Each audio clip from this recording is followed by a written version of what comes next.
I feel like as we get closer to Beyond Light, I find myself thinking of the raid more and more. Like I'm thinking about it in the middle of class. I'm even dreaming about this. I don't know why, it might just be me, but I feel like this raid race is going to be a big one. Like I'm talking bigger than any other raid race there has ever been. Probably even bigger than King's Fall. I'm also really excited for all the new weapons and stuff that's going to come. But anyway, what's going on, guys? I hope you guys are having an amazing day. It's Thursday again, and you know what that means. It's another TWAB day, and we're going to be covering it.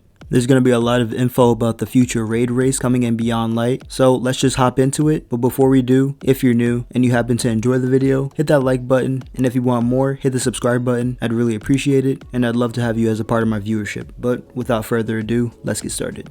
This week at Bungie, we're calling the shot for the next race to World's First. Destiny 2 Beyond Light is about a month away from launch. For us, this means closing out the game and getting ready to hand it off to you, with a few more fun social media moments to unveil along the way. For you, this means the final stretch of anticipating the new story and the new world you'll be experiencing as you aim down your barrel of your weapon of choice. For the elite raiders in the room, this means a new shot at glory. The race for World's First completion of a raid is one of the most spirited traditions in the Destiny community. Race day is when the world turns its eyes to Destiny to see who emerges as the hero. We've stood next to some of those legends, on stage while they claim their titles, in front of a cheering crowd. It's almost time to fire that starting pistol again. You see what I mean, guys? Like, everybody's anticipating a really good raid race. I'm definitely going to be participating in the day one activities. I'm not sure when it's going to be though. I mean, it should tell me in this TWAB. I'm not sure. I'm reading this live right now. But yeah, I'm very excited. Like, and I think a lot of the Destiny community is too. Not just for Beyond Light itself, but for the actual raid too. Like, just to see what lore comes out of it and just the experience, really. I don't really know who's going to come out on top. My best guess is probably Redeem, since they've got a lot of experience and practice doing raid runs on day one and actually completing them first. So I definitely think Redeem is going to come out on top.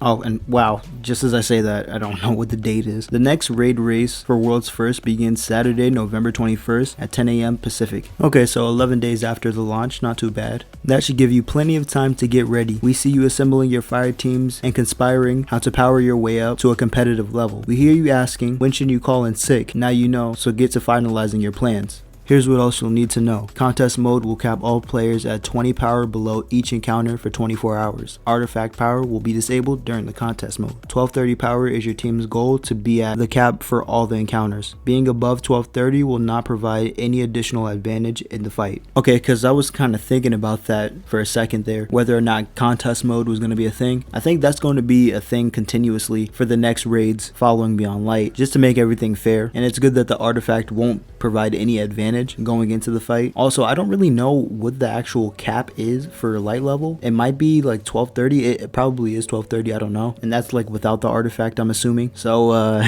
it's gonna be a grind. This year, the ritual for naming the winners will be different. Following the immediate fanfare and bustle that follows the checkered flag, our data scientists will be spending extra time validating the finishing team's run. Expect the official announcement for World's First to come a bit later than usual. Disqualifications can happen as per the official rules, so finish strong even if you hear rumors of another team's victory.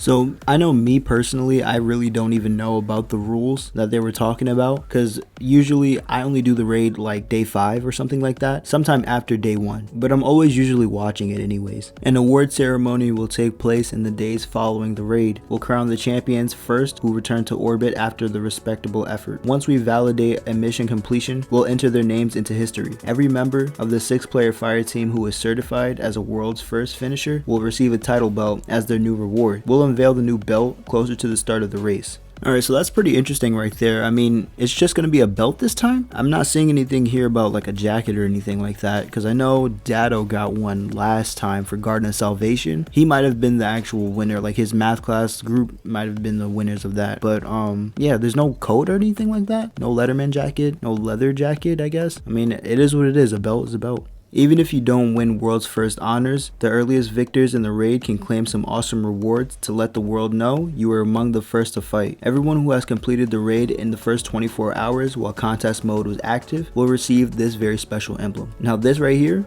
that emblem is pretty dope. This actually motivates me to get some practice in with some other raids, so I don't know, maybe I'll do that on a live stream tonight. For those of you who want to flex in style, we will be offering a new Europa Ready raid jacket. Okay, here we go. Yeah, you can purchase through Bungie Rewards. Finish the raid before December 1st at 9 AM Pacific to claim your code. You can use that code to make a purchase at any time before 11:59 PM Pacific on December 31st. We'll show off a preview of the jacket closer to the launch of the raid. For those of you who like to savor the new content like a fine wine and not rush through the raid experience, you will have your rewards waiting for you when you get there. Along with the redacted weapons and armor, everyone who completes the raid will earn this emblem. See, now this emblem isn't too bad. I mean, I like it. I'm definitely going to be rocking it because it's a new emblem. But yeah, I mean, that pretty much does it for the raid info. But recently, Bungie actually released some info on the next gen consoles as well and how Destiny is going to run on those. So quickly, we'll just go over them just so you guys know, and you'll see a chart here on screen in a second. Earlier today, we announced how Destiny will platform on the next generation console devices. If you have a pre-order in hand, we want to set expectations for when the full suite of next generation enhancements to Destiny 2 player experience will land. These upgrades will be delivered on December 8th. Here's a preview of what you can look forward to if you will be one of the first to install a new shiny deck into your entertainment center. Okay, so as you can see here on screen, we have the feature for the Xbox Series X, then PlayStation 5, and then again for Xbox Series X. So we have the resolution for Xbox Series X. We have 4K resolution, 60 FPS, and then we will have a field of view slider, or I'm not going to say you guys will have a field of view slider for those of you who are going to get an Xbox. Faster load times, cross-generation play, that's another big thing. That's something that they said they were going to do back in, I think, June when the Beyond Light live stream came out. They said that they would do that, and I guess this is what they're saying here. Now they're having next generation upgraded free via the Xbox Smart Delivery. And now we have the same thing for PlayStation 5, 4K, 60 FPS, field of view slider, and faster load times as well as cross-generation play. And it's the same thing for the Xbox Series S. So that seems to be it for this week's TWAB. I hope you guys enjoyed. Leave a like if you did. If you want to follow me on my socials, those will be in the description below. I'll see you guys in the next one.